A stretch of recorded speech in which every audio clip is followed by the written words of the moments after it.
조니 에릭슨이라는 아주 유명한 여성이 있었습니다. 청소년 시절에 사고로 인해서 척추를 다쳐서 전신마비라는 그런 중증 장애를 가지고 있는데요. 스스로 극단적인 선택을 하려고 해도 손가락 하나 움직일 수 없어서 아무것도 할 수 없던 그런 시간이 있었습니다. 그런데 어느 날 한 전도자가 누워 있는 그녀에게 찾아와서 하나님은 당신을 사랑합니다 라고 복음을 전했습니다.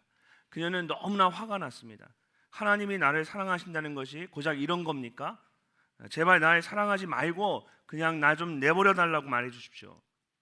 그러나 이 전도자는 계속해서 그녀를 찾아와서 예수님을 그녀에게 전했습니다. 그러던 어느 날 마침내 이 조니의 마음이 열리게 되었습니다. 전도자는 조니에게 이렇게 도전을 했습니다.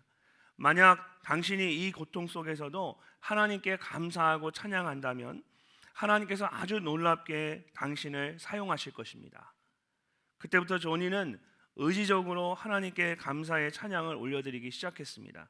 그러자 신기하게도 마음이 편안해지면서 원망과 불평이 사라지고 마음 깊은 곳에 감사와 기쁨이 넘쳐나기 시작했습니다. 그러던 어느 날 그녀에게 이렇게 기도하고 싶은 마음이 생겼습니다. 하나님, 나의 이런 몸이라도 쓰임을 받을 수 있다면 하나님을 원망하지 않고 하나님을 마음껏 찬양하며 살겠습니다. 그렇게 기도를 하고 나니까 그녀의 마음 가운데 주님을 위해서 뭔가를 하고 싶다라는 거룩한 소망, 거룩한 열망이 계속해서 강하게 일어나기 시작했습니다. 하지만 그녀의 처지는 스스로 움직일 수 없고 아무것도 할 수 없는 상황이었습니다.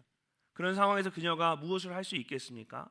그러던 어느 날 마침내 이 조니는 자신이 할 수 있는 한 가지를 찾게 되었습니다. 온몸을 움직일 수 없지만 입에 펜을 물고 그림을 그리는 것이었습니다. 그녀의 그림이 사람들에게 알려지기 시작했고 유명한 볼펜 회사로부터 이 광고 모델이 되어달라는 제안을 받게 되었습니다.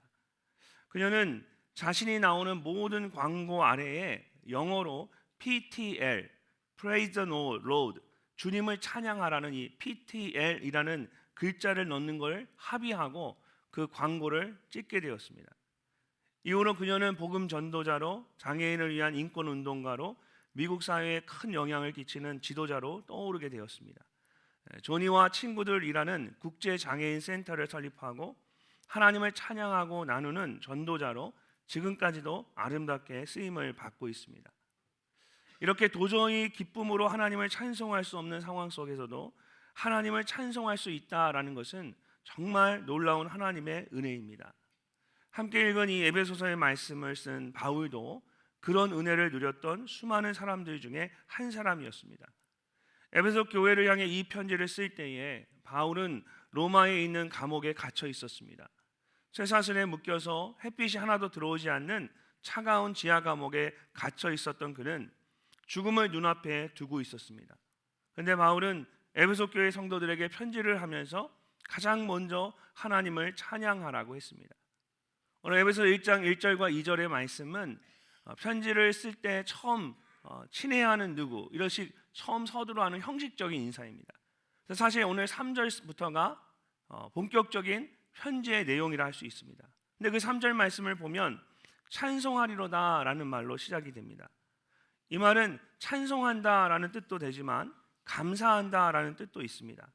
하나님을 찬양하는 가운데 바울의 마음에 얼마나 큰 기쁨과 감사가 넘쳤으면 3절부터 시작된 이 바울의 찬양이 14절까지 쉬지 않고 이어지게 됩니다.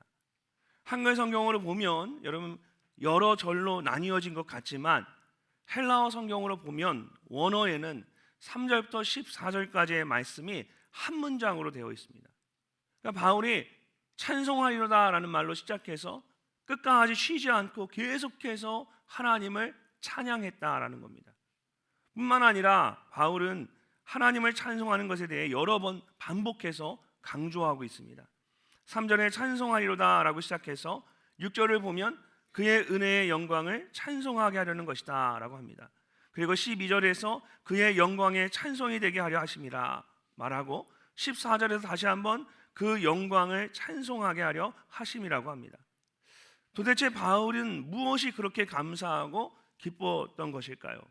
3절 말씀을 다시 보면 바울이 찬송하리로다라고 말하면서 하나님께서 하늘에 속한 모든 신령한 복을 우리에게 주셨다라고 합니다. 그리고 6절에서는 그의 은혜의 영광을 찬송하게 하려는 것이다라고 말합니다. 그러니까 환경과 조건을 본다면 바울은 기쁨으로 하나님을 찬송할 수 있는 상황 가운데 있지 않았습니다. 그럼에도 불구하고 그가 기쁨으로 하나님을 찬송할 수 있었던 것은 하나님께서 그에게 베풀어 주신 은혜 때문이었습니다. 바울에게는 하나님의 은혜에 대한 기쁨과 감사와 감격이 있었습니다. 그래서 어떤 환경과 조건에서도 그 은혜로 인하여 기쁨으로 하나님을 찬송할 수 있었던 겁니다.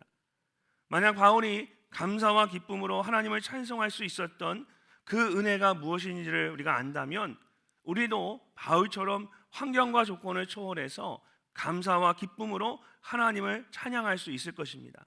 그렇다면 감옥에 갇힌 바울로 하여금 감사와 기쁨으로 하나님을 찬송케 했던 그 은혜는 어떤 것이었을까요? 첫 번째로 그것은 성부 하나님의 택함의 은혜였습니다. 바울에게는 다른 어떤 것보다 하나님께서 나를 택하셨다라는 은혜에 대한 분명한 깨달음과 감격이 있었습니다.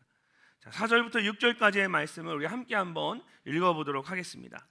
곧 창세전에 그리스도 안에서 우리를 택하사 우리로 사랑 안에서 그 앞에 거룩하고 흠이 없게 하시려고 그 기쁘신 뜻대로 우리를 예정하사 예수 그리스도로 말미암아 자기의 아들들이 되게 하셨으니 이는 그가 사랑하시는 자 안에서 우리에게 거저 주시는 바 그의 은혜의 영광을 찬송하게 하려는 것이라. 아멘.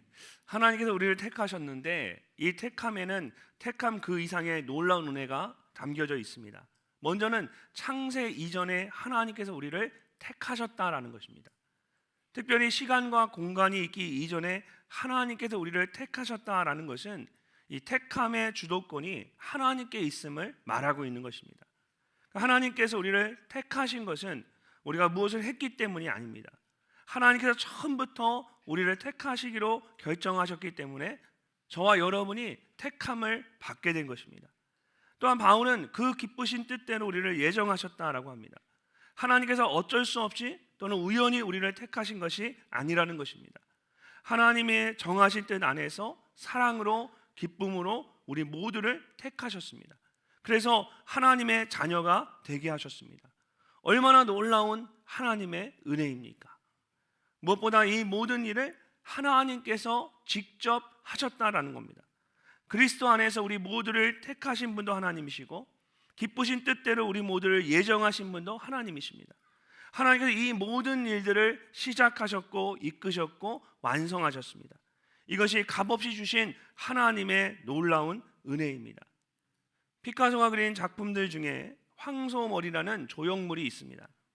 수백억 원을 호가하는 작품이지만 이 작품은 놀랍게도 버려진 자전거로 만들어졌습니다. 잘 보시면 자전거의 모습이 보일 겁니다. 어느 날 맑은 가을날 피카소가 혼자 집주위를 산책하고 있는데 갑자기 주위 풍경과는 전혀 어울리지 않는 버려진 녹슨 물건이 그의 눈에 들어왔습니다. 바로 고장난 자전거 한 대였습니다. 낡아서 못 쓰게 된 것을 누군가 버리고 간 것입니다. 그는 그 자전거를 집으로 가지고 와서 안장과 핸들을 떼어내고 안장에다 핸들을 거꾸로 붙였습니다. 그리고 그 이름을 황소머리라고 했습니다. 그런 다음 이렇게 말했습니다. 아무리 버려진 쓰레기라고 해도 거기에는 저마다의 가치가 있습니다. 그것이 무엇이든지 위대한 작가에 의해 발견되고 선택된다면 그것은 위대한 작품이 될 수 있습니다. 아무도 눈여겨보지 않았던 버려진 자전거였지만 이 피카소가 그것을 선택했을 때에 이 버려진 자전거는 피카소의 손에 의해 위대한 걸작품으로 다시 태어나게 된 것입니다. 저와 여러분도 마찬가지입니다. 우리 모두는 창세전에 하나님에 의해 택함을 받은 사람들입니다. 허물과 죄로 죽었던 우리이지만 창세전에 하나님께서 우리를 택하셨기 때문에 우리가 하나님의 거룩한 백성, 왕같은 제사장이 된 것입니다. 바울과 같이 다른 어떤 것보다 이 택함의 은혜에 대한 감사와 기쁨이 여러분 안에 충만하시기를 바랍니다. 그래서 어떤 어려운 상황 속에서도 기쁨과 감사로 하나님을 찬송할 수 있는 여러분 모두가 되시기를 주님의 이름으로 축복합니다. 두 번째로 감옥 안에서도 바울로 하여금 기쁨과 감사로 하나님을 찬송케 한 은혜는 성자 하나님이신 예수 그리스도의 구속의 은혜입니다. 바울에게는 그리스도의 피로 죄사함을 받았다는 은혜에 대한 감격과 기쁨이 있었습니다. 7절 말씀을 우리 함께 한번 읽어보도록 하겠습니다. 우리는 그리스도 안에서 그의 은혜의 풍성함을 따라 그의 피로 말미암아 속량 곧 죄사함을 받았느니라. 아멘. 속량 곧 죄사함을 받았느니라. 이 말은 무슨 뜻일까요? 공동번역 성경을 보니까 죄를 용서받고 죄에서 구출되었습니다 라고 번역을 했고요, 새번역 성경은 구속, 즉 죄 용서를 받게 되었습니다 라고 되어 있습니다. 모두가 구원받았음을 나타내는 말이지만 이 헬라어 원어의 의미를 그대로 표현하기 위해서 일부러 속량 또는 구속이라는 단어를 사용했습니다. 구속이라고 번역된 단어는 당시 노예에게 사용되던 표현입니다. 그래서 이 단어에는 해방과 교환이라는 이중적인 의미가 담겨져 있습니다.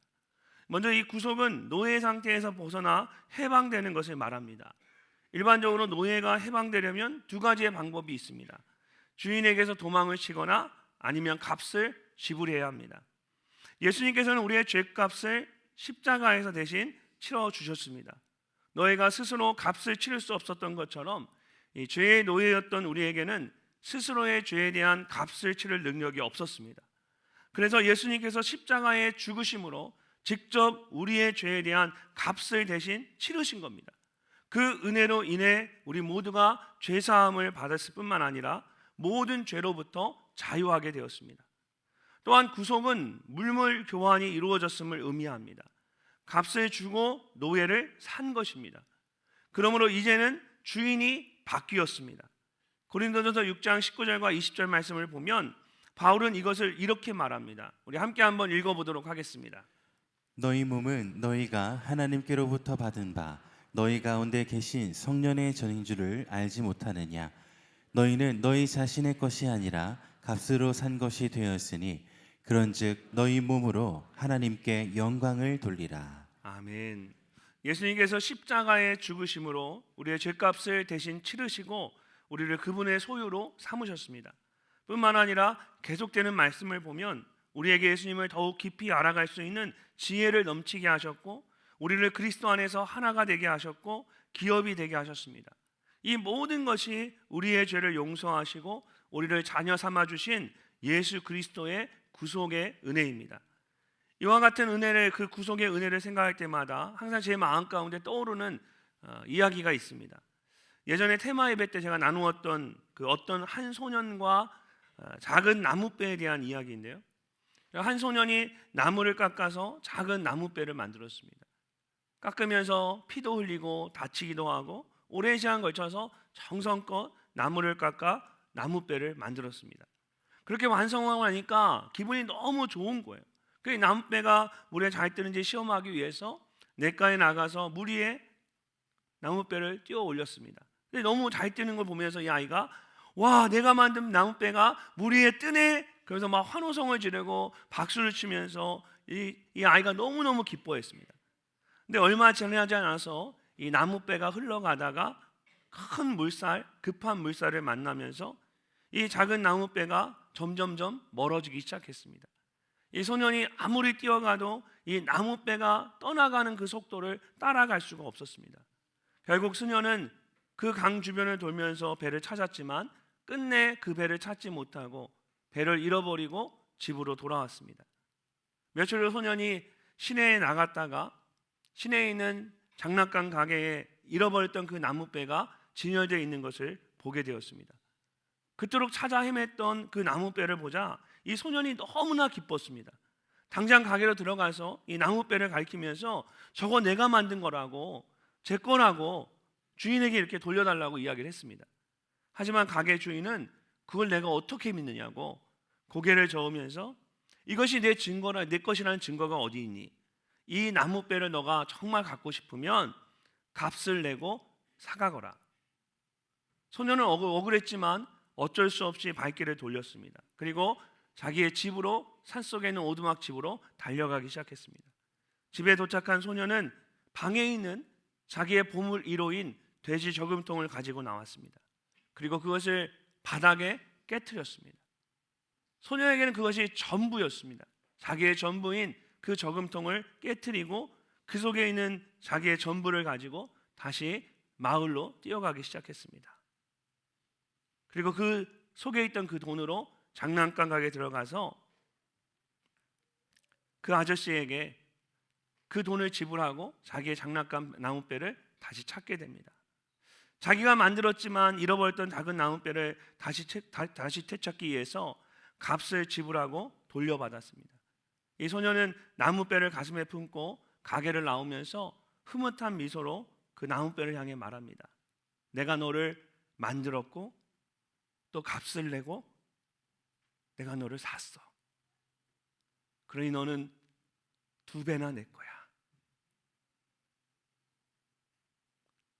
사랑하는 성도 여러분, 우리를 향한 하나님의 사랑이 이와 같습니다. 하나님께서는 여러분 한 분 한 분을 직접 만드셨습니다. 그리고 하나밖에 없는 아들 예수 그리스도의 피로 여러분 한 분 한 분을 다시 사셨습니다. 그런 하나님께서 여러분에게 이 아침에 이렇게 말씀하십니다. 사랑하는 아들아, 사랑하는 딸아, 넌 2배나 내 거야.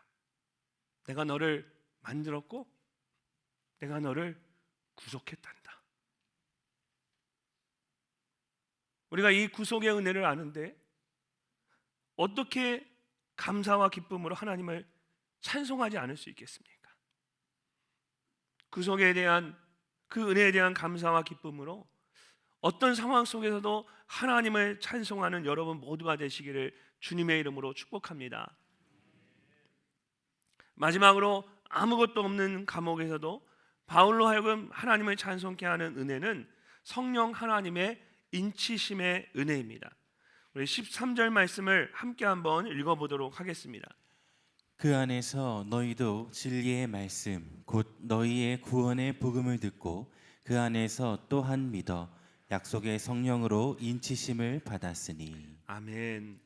인친다라는 말은 쉽게 말하면 도장을 찍는다라는 뜻입니다. 이렇게 도장을 찍는 것에는 2가지의 중요한 의미가 있습니다.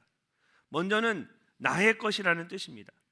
당시에 말이나 소의 주인들은 자신의 것이라는 것을 증명하기 위해서 이 불로 달군 도장을 가지고 말과 소의 엉덩이에 자신만의 문양을 새겨 넣었습니다.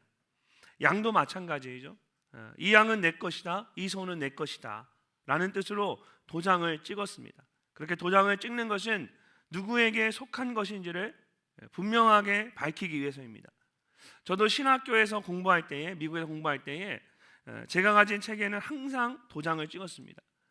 여러분 예전에 공부하실 때, 우리 부모님 세대들은 공부하실 때 그 조그만 검정색 도장 기억나시나요? 거기 이름 딱 새겨서 그래서 이렇게 도장으로 책 위에다 이렇게 딱 찍고 그 전에 이제 글씨로 이니셜을 이렇게 쓰기도 했는데 미국에 와서 제가 공부하면서 책을 이렇게 도장을 찍어서 늘 이렇게 보관을 했습니다.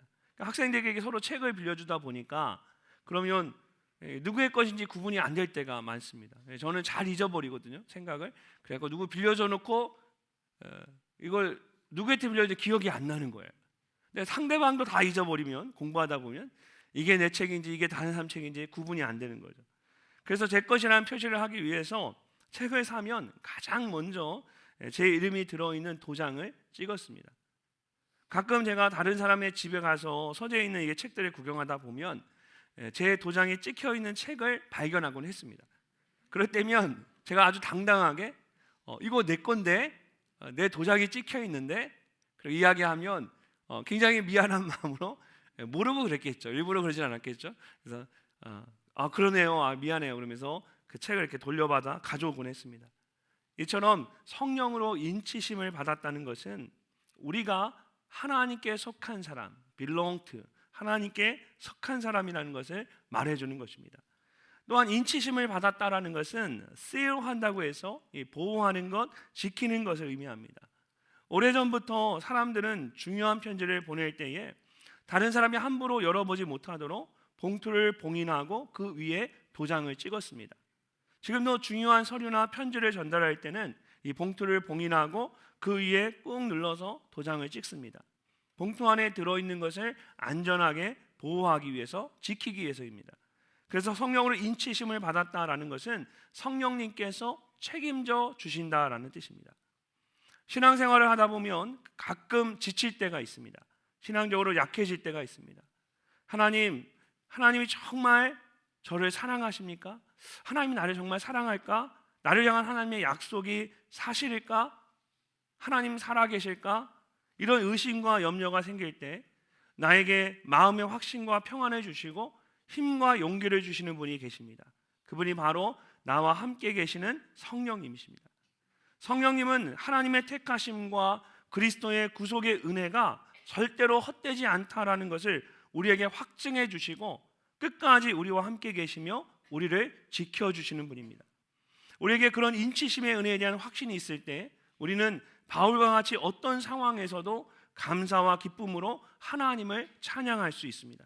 특별히 마지막 14절 말씀을 보시면 바울은 인치심만 말하지 않고 여기에 한 가지를 더 더합니다. 우리 14절 말씀을 함께 읽어보겠습니다. 이는 우리 기업의 보증이 되사 그 얻으신 것을 속량하시고 그의 영광을 찬송하게 하려 하심이라. 아멘. 바울은 성령님께서 우리의 보증이 되신다라고 말합니다. 이 보증이라고 표현된 헬라어 단어는 아라본이라고 해서 오늘날로 말하면 이제 보증금과 같은 것입니다. 미국에서 집을 살 때 우리가 보통 다운 페이먼이라고 하는데요, 계약금을 거는 거죠. 그러니까 전체 금액의 일부를 보증금으로 먼저 지불을 합니다. 그리고 나머지 금액은 은행에 대출을 받아서 계약을 마무리합니다. 그런 다음에 20년, 30년 동안 원금과 이자를 갚아가는 겁니다. 미국은 정말 좋은 나라죠. 집을 사고 30년 동안 갚게 해줘. 그냥 평생 그냥 갚으면서 사는 겁니다. 그래서 저같이 한 푼도 없는 사람도 그래서 열심히 노력하면 작은 보증금을 가지고 큰 집을 살 수가 있습니다. 그러면서 평생 갚아가는데 30년 후에나 나의 집이 될 것인데 제가 계약금을 넣고 보증금을 넣기 때문에 그 집은 제 이름으로 타이틀이 되어 있습니다. 그렇게 집을 사기 위해서 지불한 일정 금액을 아라본이라고 합니다. 근데 성령님께서 우리에게 이 아라본과 같다라는 것입니다. 하나님의 구원이 온전히 성취될 마지막 날 때까지 하나님께서 계속해서 일하실 것에 대해서 성령님이 직접 우리에게 보증을 서 주시는 것입니다. 여러분, 이것보다 더 확실한 보증이 세상에 어디에 있겠습니까? 그러므로 성령 안에 있는 사람은 어떤 환경과 조건 속에서도 감사와 기쁨으로 하나님을 찬양할 수 있는 것입니다. 우리가 잘 아는 내가 매일 기쁘게라는 찬송가의 가사를 보면 성령님으로 인한 감출 수 없는 감사와 기쁨을 잘 표현하고 있습니다. 내가 매일 기쁘게 순례의 길 행함은 주의 팔이 나를 안보하며 내가 주의 큰 복을 받는 참된 비결은 주의 영이 함께함이라. 성령이 계시네, 할렐루야, 함께 하시네. 좁은 길을 걸으며 밤낮 기뻐하는 것 주의 영이 함께함이라. 바울이 이 찬송가를 알았다면, 제 생각에는 바울이 이 찬송가를 알았다면 저는 지금 이 순간에 성령님에 대해서 말하면서 이 찬송가를 불렀겠다, 그리고 하나님을 찬양했겠다라는 생각합니다. 내가 좁은 길을 걸으면서도 계속해서 기뻐할 수 있는 것은 나의 기업의 인치심과 보증이 되시는 성령님이 나와 함께 하시기 때문입니다. 이렇게 성령님과 함께 걸어가는 감사와 기쁨이 여러분 안에 충만하시기를 주님의 이름으로 축복합니다. 사랑하는 성도 여러분, 바울이 어떤 상황에서도 하나님을 찬송할 수 있었던 것은 다른 어떤 것이 아니라 하나님의 은혜에 대한 감사와 기쁨이 있었기 때문입니다. 환경과 조건은 안개와 같아서 언제든지 있다가 사라질 수 있는 것들입니다. 그러나 하나님의 은혜는 언제든지 변함이 없습니다. 창세 이전에 나를 택하신 하나님의 은혜, 모든 죄로부터 나를 구속하신 예수님의 은혜, 나를 인치시고 보증하신 성령님의 은혜. 바울이 차가운 감옥에서 감사와 기쁨으로 하나님을 찬송할 수 있었던 것은 하나님께 주신 이 은혜들에 대한 감사와 기쁨이 있었기 때문입니다. 이 은혜가 오늘 저와 여러분에게도 동일한 찬송의 이유가 되기를 소망합니다. 오직 그 은혜로 인하여 감사와 기쁨의 찬송을 마음껏 올려드리는 여러분 모두가 되시기를 주님의 이름으로 축복합니다.